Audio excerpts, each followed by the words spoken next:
Hello, everybody. Hello, everyone. Now, to absorb spiritualism and spiritual lessons, you need a certain amount of courage in you and more of courage, an exalted state of mind in you. Oh, how can I get that? It is very easy. Gently close your eyes, keep your head, neck, back erect. Try to focus on your whole body from the top to the bottom. Do not slouch anywhere. We'll correct the body posture first. Sthira Sukham Asanam.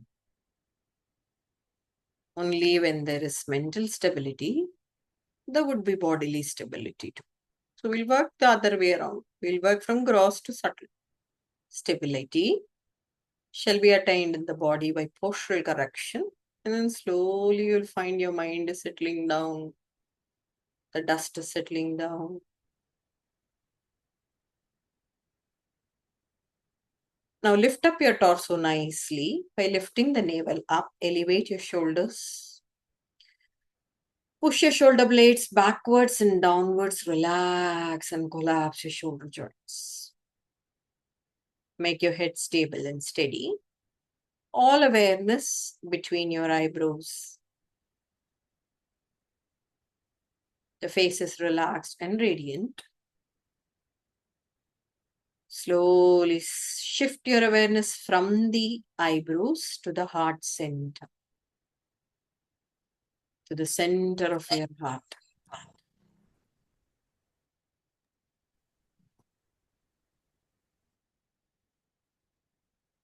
Stay deeply poised into that cave of silence. The mental silence. The silence that absorbs it all. The silence that is rooted.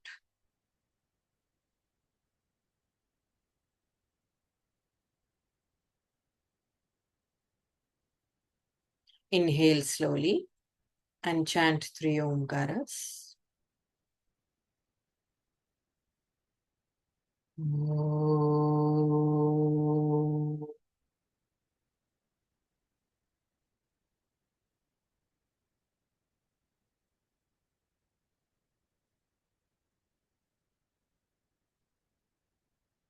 Om.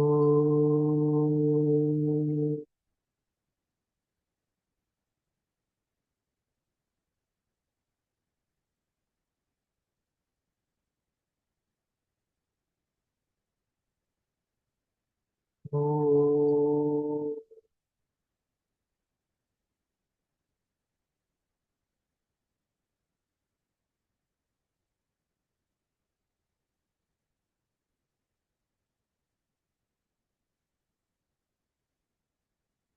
We'll pray into the divine consciousness at the center of the heart. Listen to the Dhyana shloka.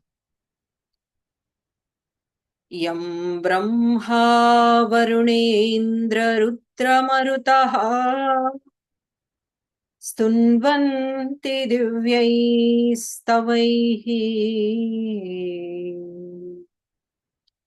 वेदैः साङ्गपदक्रमोपनिषदैः गायन्ति यं सामगाः ध्यानस्थिततद्गतेन मनसा पश्यन्ति यं योगिनः यस्यान्तं न विदुः सुरगणा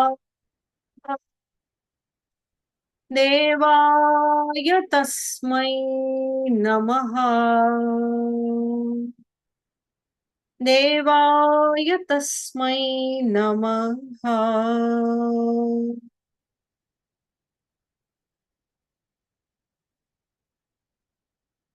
Simple palming. Rub your both palms, generate heat, apply it on twice.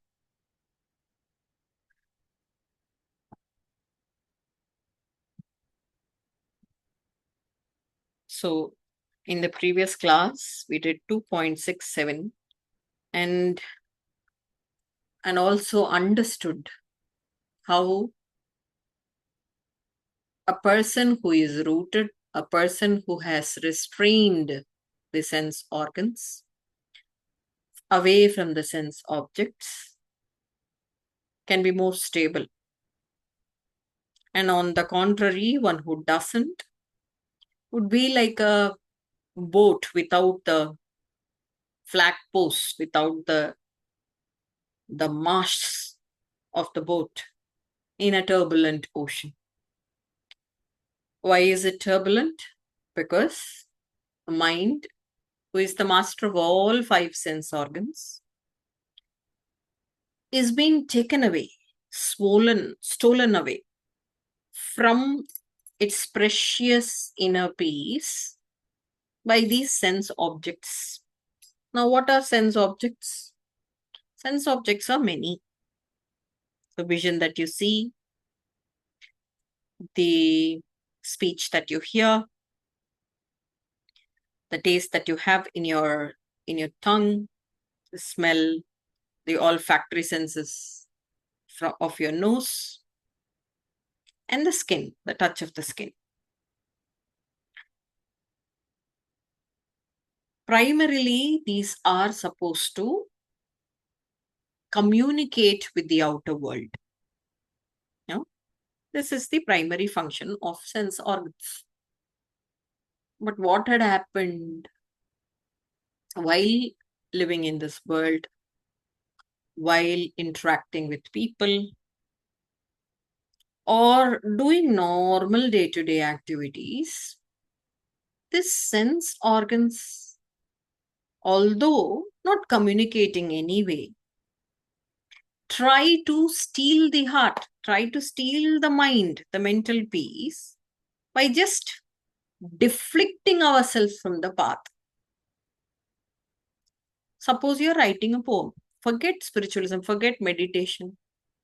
You're trying to write a poem.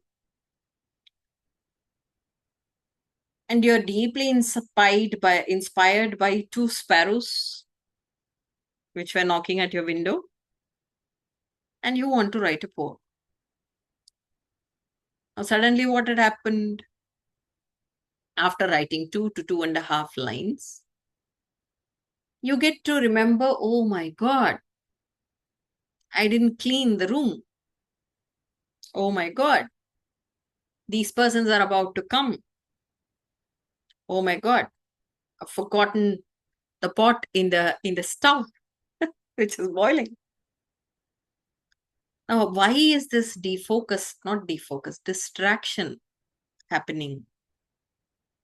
It is all through the mind. And the whole enemy is the sense organs. For all those distractions. So not only for spiritual progress, it is an enemy, it is a hindrance to even lead a normal human life or to perform a normal day-to-day activity. Hence, Krishna goes on emphasizing about the same in the next sutra, in the next shloka, 2.68. Tasmadyasya mahabaho Tasmadyasya mahabaho Nigrihitani sarvashaha Nigrihitani sarvashaha Indriyanindriyarthebhyah Indriyanyindriyarthebhyah Tasya prajna pratisthita Tasya prajna pratishtita.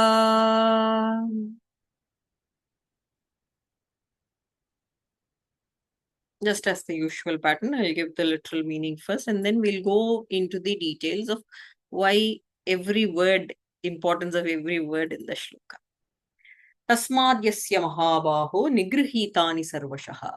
Therefore, O mighty armed Arjuna, one has to restrain himself from all the sense objects, all his sense organs from all the sense objects. Sarvashaha. And one who has done that, tasya prajna pratishtita. His cognition, his wisdom is firmly established, is firmly set, aligned with the inner truth, the divine. What does this mean? Tasmat means therefore, henceforth. We say.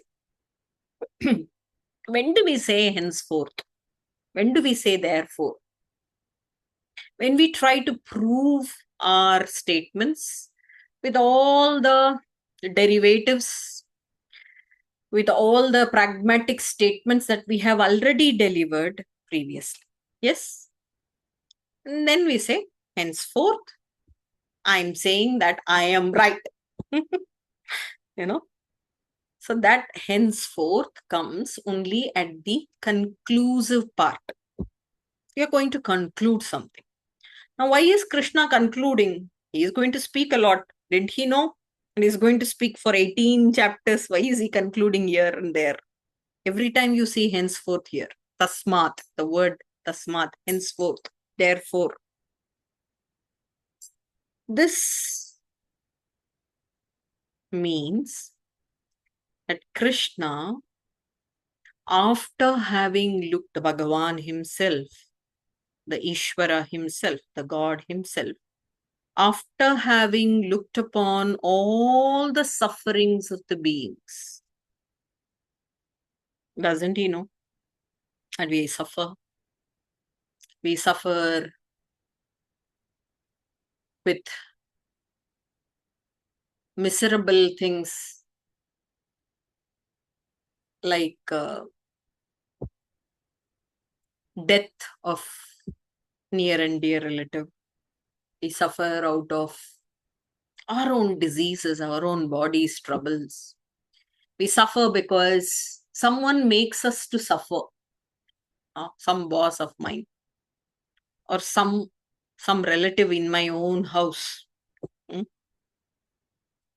So all these sufferings of the beings is closely watched by the divine. And then he puts up a concluding remark. The sufferings are because of the identity that we stick on to this sense or to this skin. Previously, in Bhagavad Gita, we had seen Vasam Sijirnani Yata Vihaya. He says the skin, the body that we have, is just a new dress.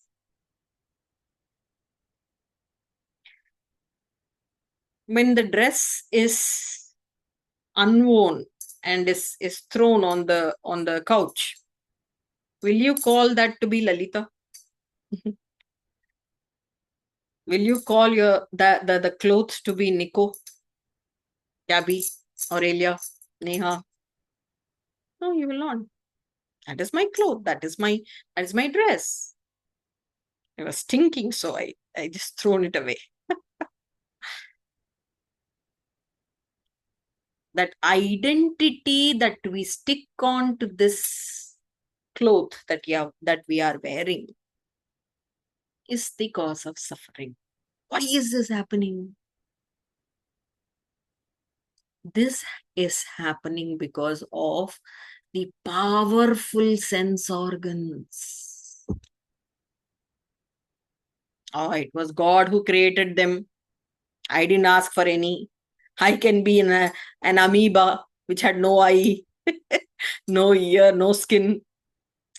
I could have been that. He only gave. He had given that for a different purpose. I'll come back to that point a little while later. But coming back to the original point,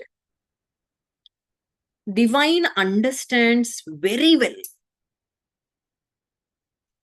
the rise and fall of a being, the life and death of any being. It can be human, it can be mosquito, it can be squirrel, sparrow, anything for that matter. The rise and fall of a being is completely jam-packed with something called suffering. And this suffering is because of entailing the sense organs with the sense objects. Henceforth, I say, he is saying, henceforth, I say, tasmat, Mahabaho, oh mighty armed. You should look at the biceps and triceps of Arjuna, the great warrior, the greatest of the great warrior. He can with blind eyes strike an arrow on any fish. That powerful he is. His concentration, his sharirika bala, his physical strength, his valor, everything is enormously high. Hence, he is indicating, oh Mahabahu, the mighty armed. Now that you have this potential to conquer the entire world, why don't you conquer your inner world? Henceforth, O mighty armed, see, the choice of words itself, Bhagavan's choice of words itself is so full of gravity, so full of importance. And we understand, we try to slowly understand what is he trying to make us understand. So we think ourselves to be most intelligent. We think ourselves to be the most clean, tidy, what do you call the perfectionist. So you are boasting yourself of your skills. No? He is talking to Arjuna and he is also talking to us. Arjuna is boasting himself of his valor, of his strength. So he's giving that, oh mighty armed, which means you are able to do it. You have the potential. Tasmad yasya mahabahu nigrihitani. Griha means grasping. What does the sense organ do? They grasp the sense object. Okay, what happens when you are listening to Bhagawad Gita and suddenly you hear a squeaking of a rat? What will you do? Suddenly you start to get up from the place and run. Forget the phone is there. Forget the Zoom recording is going on. Right? So sense organs, although the rat is in the next room, what did it do? It grasped the object. And what did it made you to do? Run away from what you're doing. It staggers your attention. It makes you shrivel away from the path. That's the power of sense organs. So griha, grasping power, has to be put in order, has to be restrained. Hence he uses the word nigriha, nigrihi tani. Tani is a plural word. Plural form. We also have plural form of a verb. I don't know whether Romanian language has that. So, plural form of this verb. Grasping those objects and, non-grasping those objects, restraining those objects. So, plural here means we have to work upon all 5 sense organs. And also the father of the sense organ. Who is the father of the sense organ? Your mind. Without him, the sense organs cannot work individually. Why so? Okay. So I've been talking to you and you're listening to me. But at the same time, what is happening? You're trying to read something, Gita in Romanian down. Huh? What will happen? The mind is engaged in reading. Hence, even though the ears are open, my point will not go inside your head. What you're reading, what you're understanding will go in. Why? Because the mind is with your visionary vision equipment, vision sensory organ, your eye. It so happens that people tend to read a novel. The eyes are down, looking at the novel, completely trying to read, but there is a hell of a fight happening outside the room, yelling and screaming. The mind has gone with that auditory equipment of yours. Although your eyes are trying to read, it will not get anything out of the reading. Hence, mind is the father of all sense organs. Unless until the mind operates, the sense organs cannot, even with the union, the sense objects cannot operate, because the sense organ, the powerful sense organ, tries to snatch the mind away. Nigrihitani. You have to work upon all sense organs. Now, talking about sense organs, I have to give you an important neurological information, a neurological fact here. It is biology, human biology. Have you heard of hypothalamus? What a stupid question. Hypothalamus, everybody had heard. This is the control center, the highest center of endocrine system. It stays just above pituitary, just beneath thalamus of the brain. Okay. What is its function? Oh, there is so many human hormones that it secretes to take care of the body's different situations of the body, different challenging situations of the body. Okay. Now, hypothalamus is situated just behind your eye, deep inside in the center of the brain. It is a deeper organ. Huh? It is deep inside, but it is just behind your vision center. Hence, visual optic fibers are passing on to this hypothalamus more.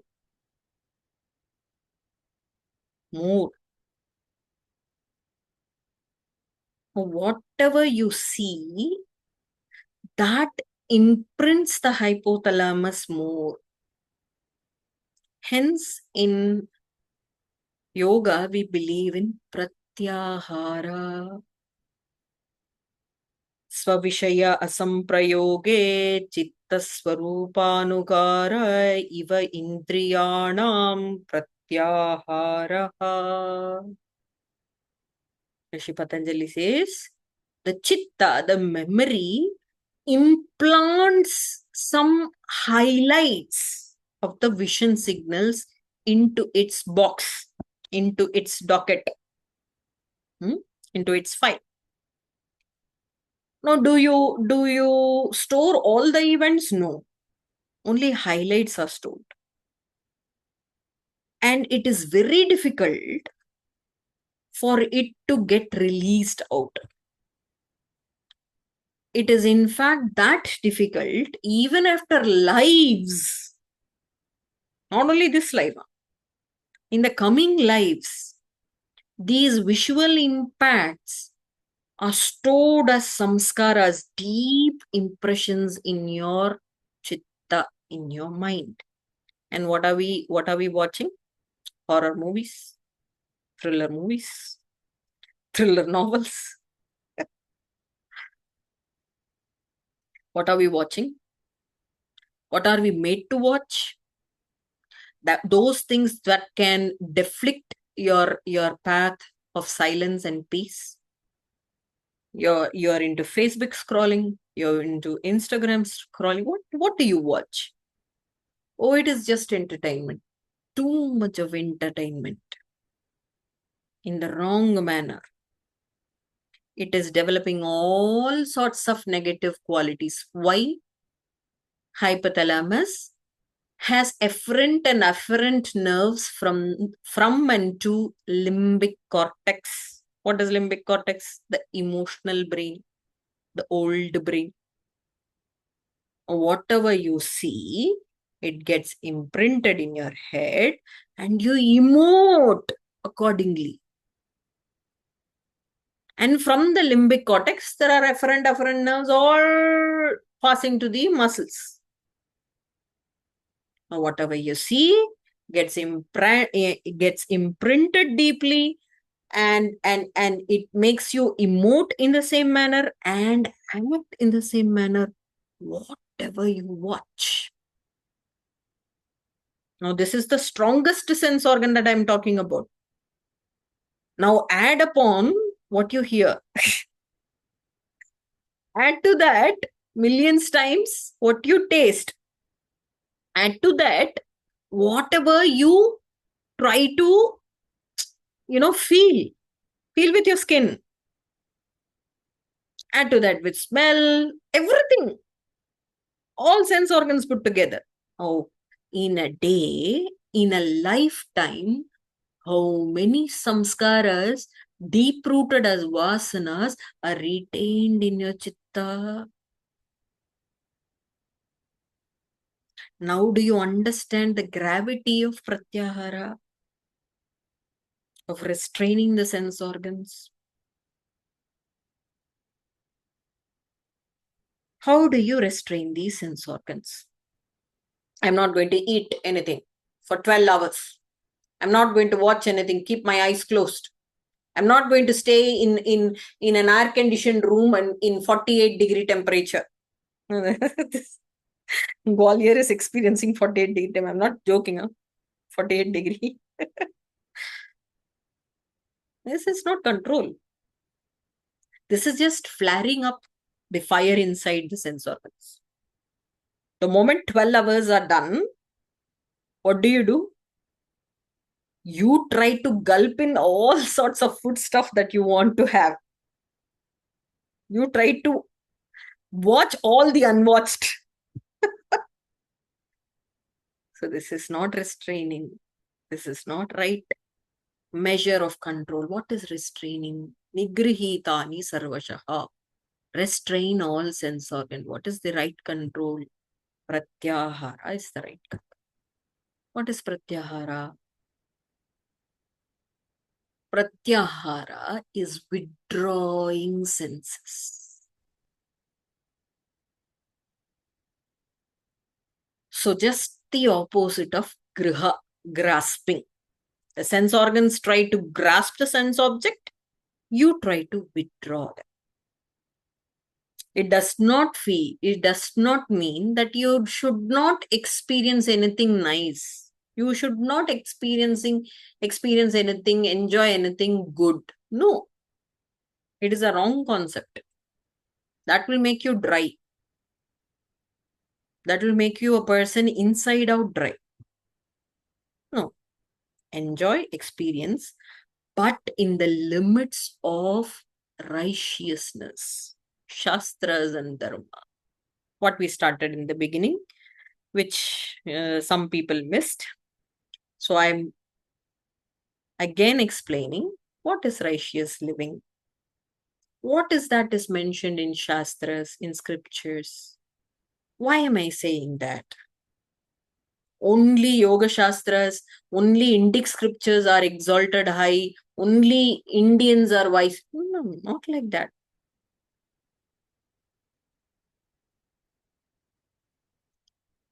That which is righteous will make you peaceful. Will it not? Suppose you lie to a dying person that you're going to be okay. Don't worry. That moment is making the person peaceful and that is radiating from his heart to yours. That lie is equivalent to thousands of truths.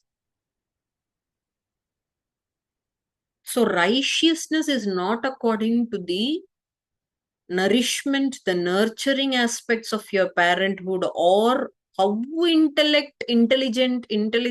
legible and wise you feel yourself to be. Righteousness has nothing to do with all those information that you have in your head. Righteousness brings back your swabhava. Hence it is called dharma. Dharayate iti dharmaha. That which holds the swabhava, that which holds the swarupa, that which holds your original nature. What is your original nature? Oh, I am a talkative person. Oh, I am short-tempered. No, this is not your original nature. To be peaceful, to be with that inner peace is your original nature. That is swabhava. Hence it is called swasthya, swastha. Staying, establishing oneself in the real self. To be healthy, swasthya, means to be healthy. What is to be healthy? Establishing oneself in the pure consciousness, in the absolute bliss, is being healthy. And it also equates the same, righteousness, dharma. And Indic scriptures of whichever philosophy, Sankhya, Yoga, Purva Mimamsa, Uttara Mimamsa, Nyaya, Vaisheshik, whichever philosophy you take, I guarantee you, they will all proclaim on one statement. That is inner peace. So doing something which will make you establish yourself back to your original nature is righteousness. This much is clear. Now, you're enjoying sense organs with the sense objects should be in this line of dharma.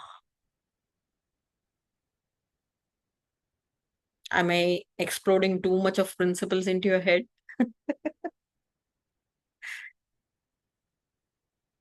So, for example, you are tasting a coffee, and that amount of coffee drinking is beyond the limit, and you try to sip it in the night around 10. What is going to happen?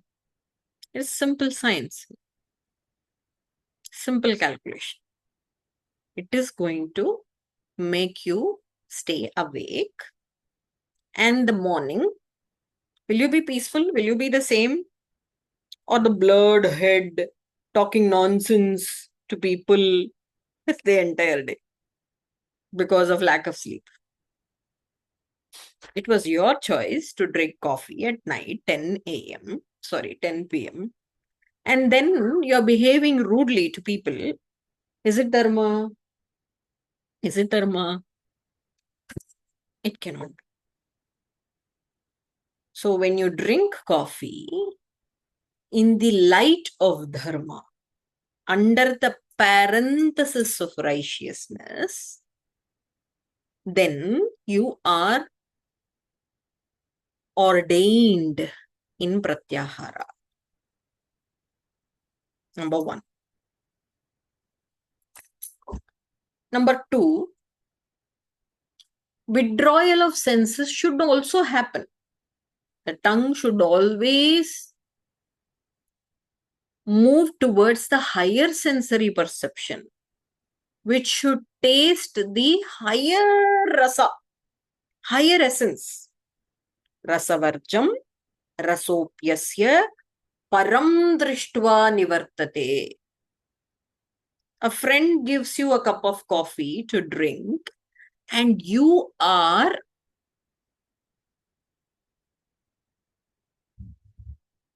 in shavasana, in between shavasana. Will you have that coffee? Will you? You can't.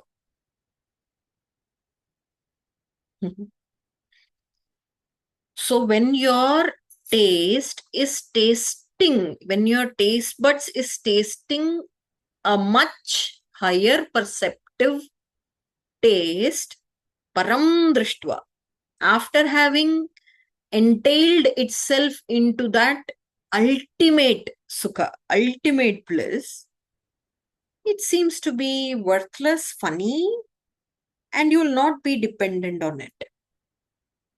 You will not rather take it. This is withdrawal. So, number one, you know how to enjoy this given life within the parenthesis of peaceful living. That is also pratyahara, utilizing all of your sense organs in the righteous manner.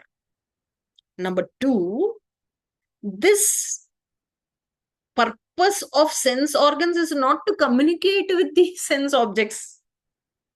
It's not the purpose. These eyes have to close down, shut it down, and then move inward. These eyes are supposed to introspect. What is wrong in me? I used to appreciate some students of mine. Aurelia is one of them who try to introspect in stages of sickness. What is wrong? What had went wrong? What had gone wrong? What did I do? Where do I emotionally surface? Where I have to work upon? And thereby bringing a physical change, a physiological change. So this introspection is the very purpose of your eyes. Hatha Pradipika says, these ears are supposed to listen to the flute. Nobody is playing flute outside. But in states of samadhi, in deepest moods of silence, in meditation, you get to listen to flute. The sounds of the flute. How is this happening? Are you a paranoid? No. The very purpose of the sense organs are moving inward. Paranchikani vetrinat paribuhu swayambhuhu tasman paran pashyati na antaratmanne kaschidiraha pratyagatmanamekshata avritta chakshuhu amritattvamichan. One who wants immortality. One who wants to taste that immortality are courageous enough to bring about the movement of sense organs inward. Avritta chakshuhu. There is an inward movement of chakshu, inward movement of eyes. He is able to introspect on his pure self. That is pratyahara. That is again righteously utilizing sense organs and restrainment of sense organs. Nigrahi, tani, sarvasha. Small words. Just nigraha took this much of time. It's just a small word. Nigraha. Restrainment of sense organs.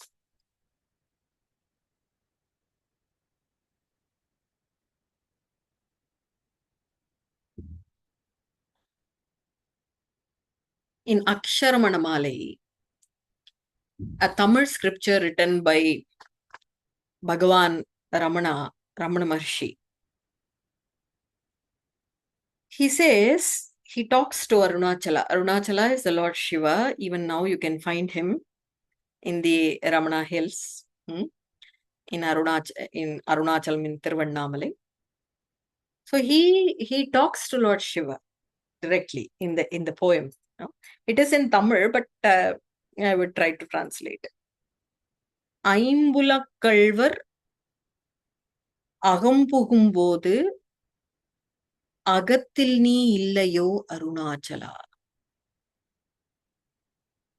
He says when these 5 enemies are going inside, aren't you there, Arunachala? Aren't you there? They are thieves. They are stealing my inner peace. But when they are trying to move themselves inside, can't they see you? Aren't you there inside? And then he gives a reply to his phone. ஒன்றாய் ஒருவனாய் உன்னை அழித்து ஒருவனாய் உன்னை ஒழித்து ஒருவனாய் உன்னை ஒழித்து I forgot it. So when the purport of the poem is when there is only one, the one, nothing as two, and there is only one in this world, and that's you inside. How is this 5 thieves are going to influence me anyway? Such a beautiful song. So your pratyahara is always rooted in jnana. What is jnana? Wisdom. What is wisdom? Not listening to Bhagawad Gita. No. Jnana is that experience of perceiving just that one. Ekameva advitiyam, says Chandogya Upanishad. There is only one and there is no two. There is only one. What does this mean? Since Gabby is here, I'm going to reiterate certain things. What is that one? There is no two. What is this? You are making a word game here, a mind game. I'm not understanding. Is one. One exists. Okay? What in this world, what in you is never changing, always existing. Think about it. What does never change? My body changes, my mind changes. The purview of my parents change. My boyfriend change every year. Okay. So the entire world is a temporal phenomenon. It's a maya. It's seemingly true but untrue because it is changing. Why do you say untrue is changing? Changing can also be true. Changing can also be true. Okay. Then will you share your true love to a changing boyfriend? You won't. One who is changing is always a lie. Always untrue.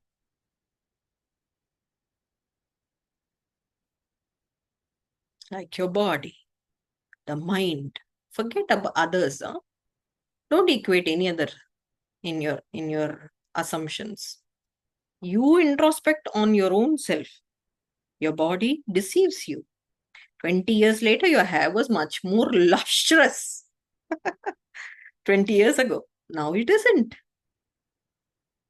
Now there is no hair. Forget lustre. Your mind is changing every moment. Your emotions, my God, don't get started with my emotions. No. The unchanging principle is the truth. As simple as that. Now we understood that which is not changing, ever existing, is the truth. And what is the truth?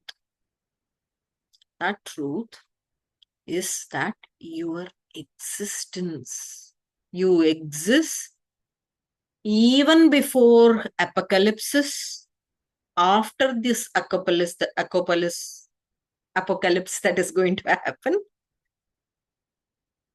even the world is destroyed, you exist. This is the truth. Oh, I'm going to die within 20 years. Which means I am not going to die. The body is going to wither away. Which means I exist. This is wisdom. Now, when this wisdom is strongly rooted, somebody comes and hurts your feelings. Who can hurt your feelings? Feelings ever changing, hurting changing. Who or that somebody is again changing. Changing, changing, changing. Equate all changing with lie, lie, lie. Untrue, untrue, untrue. How can you get hurt? When everything is lie, how can you get hurt? It is stupidity. It is as stupid as sitting in a cinema hall crying on that tragic scenes of the movie. It is as stupid as that. I'm crying for myself. Who are you? Who are you?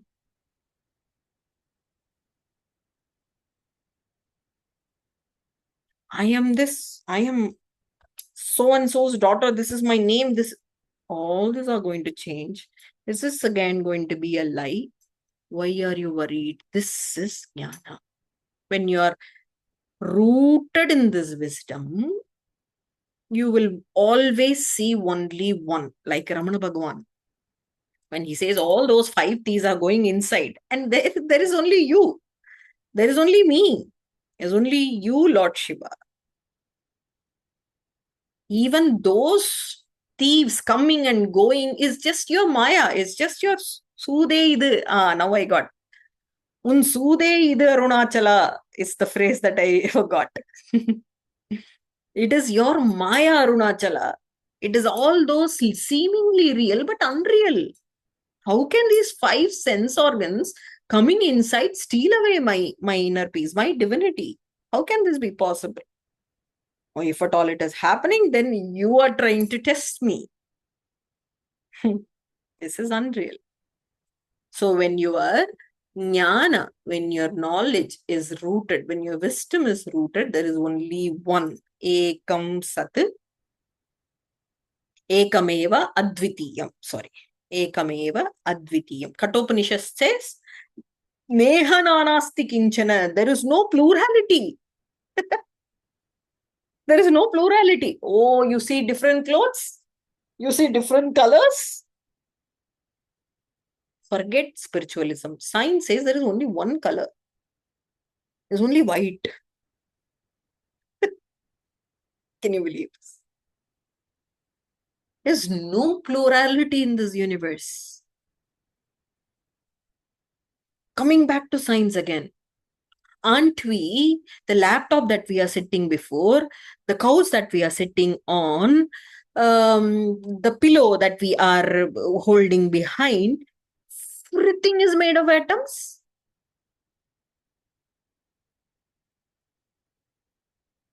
How are you different from the pillow, the couch, the laptop?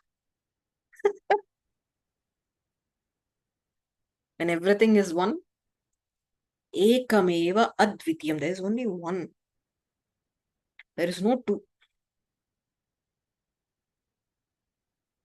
When all your actions are rooted to this wisdom and you're righteously being in this world, enjoying this world in the righteous limits, and know the significance of your sense organs eventually, the higher purpose of the sense organs eventually. Tasya prajna pratishtita, Bhagavan says in Gita 2.68, his wisdom is firmly set. is firmly established. Otherwise, what happens? We listen to stories, we listen to different analogies, we listen to different people, and then the moment of truth comes where we have to encounter, resonate what we have learned, listened to, we fail. Then, when we fail, all our actions related are failure.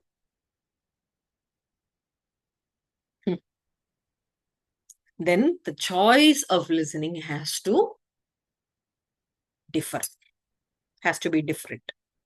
It is not creating any impact in your life. It is not creating any significance in your life. If you're not able to resonate, take as you have to, what to say? Guru is the one who can make mirror images of his own self. When you can mirror his character, his voice, her voice, her, why should be gender prominent, okay? Okay. So when you could do that, when you could resonate, mirror the character, the wisdom, the behavior, the walk, the talk, everything, then you know that he has taken you like this, held you close. And you have become as saintly as he is. You walk the talk. You mirror his image.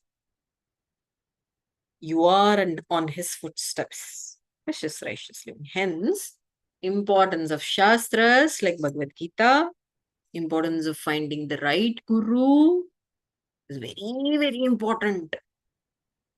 It's very, very crucial. Because Surasya Dara Nihita, it is the path of the edge of a sword, Shankaracharya says. He can kill you. You can become a most egoistic personality, huh? So he can topple you down also. So righteousness should be the conclusively. Therefore, tasmat, I am concluding my lecture.